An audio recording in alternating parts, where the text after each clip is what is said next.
Hey everyone, it's Ryan here. Today was another Bulgarian style training day. Alright, that's a pretty good workout. Very good actually. Squat felt a lot better. I adjusted the chain height slightly, so it's just barely touching the ground. Barely off the ground rather when I'm having it unracked. So I ramped up to easy 335. And once again, the 315 felt heavier than the 335. That's crazy. But how we feel's a lie. I mean, it moved faster. But it just felt heavier on my back. But playing with my accessory work just slightly. I'm trying to really get it dialed in where I can sustain this long term. And I have a few ideas. 315 went up pretty easy. Yeah, I'm gonna play with the chains for a while. I want to really ramp it up. If I get this 365, 385 with the 80-pound chains, I'll put my raw squat in a really good place. But 335, it felt like it went better than yesterday.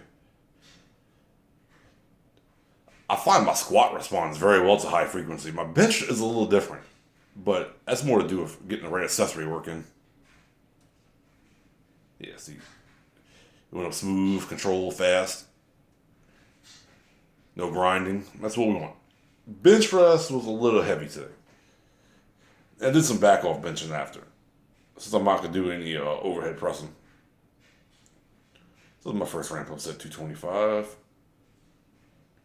I'm a little fatigued from work, but I actually felt pretty good once I got out here. And I've been eating breakfast again. Because normally I train fasted and I don't eat till 11. But I actually have my food cooking right now as I'm doing the voiceover. Just some sausage and grits. About 800 calories. Okay, so my first heavy ramp up, 275. As I said, I'll do 275 and 295 for a while. And honestly, I could have called that to 275. It felt kind of heavy. But then I did some back off work of 235. Basically 75%.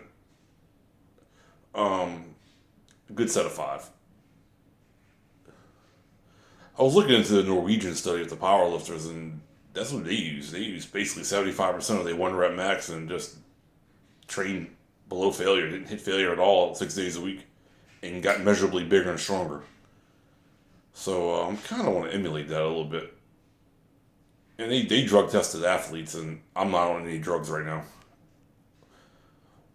Hopefully, ever again. I have used PEDs in the past, as I've been very open about that. But I'm back to Nattyville. I mean, 295 went up pretty quick. I didn't feel like it was as smooth as yesterday, though. But that's all good. We're going to have some undulating days, at least the first week or so. All right, 235. I did these pause and fast, as fast as I could explode it up. Since we're not going to failure, not anywhere near failure, they got to be fast and control. I mean, fast and explosive. And I'm big on pausing for the bench press.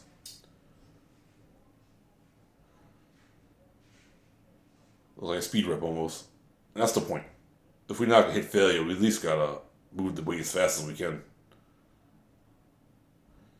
Really hit those upper threshold fibers. That's the ones that are responsible for growth. In deadlifting, this is 65% of my projected one rep max. I stood a set of 10. Not to failure. Nowhere near failure. Y'all seen me hit 315 for 12. This is 300. And yes, I'm strapping up.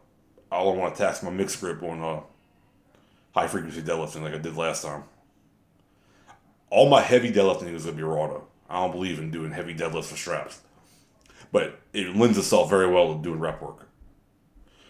And I get plenty of grip training because I use a fat bar for my chin ups. So I'm not concerned with that at all. But these are, I try moving away as fast as I can, but under control as well. And I'm doing a full reset. No bouncing, none of that nonsense. But yeah, do this 5 days a week. So I'm trying to get my accessory work dialed in to where it'll feed into the squat and the bench. That's the goal of all this. They put muscle where it needs to be put at. Basically, it's almost like Martin Berkham's style of training. Squat, bench, deadlift, chin-ups. and get out of the gym. So I put 25-pound plate on for the chin ups and got 6 reps. Stop a few reps shy of failure. I held it right there. Yeah, just stimulate growth. And high frequency training does work. You just got to be intelligent about not going to failure. Now, it's okay to go to failure and stuff like this, but I think I still have a few reps in reserve. You just got to burning. I think I got like 45. I'm big on face pulls for shoulder health. And I find they offer a good prehab benefit to your bicep and forearm tendons as well. So I'll probably do these indefinitely for a while. But yeah, training's going good. It's the third day in a row training, squatting every day. I'm going to keep going with it. So I will see y'all next time.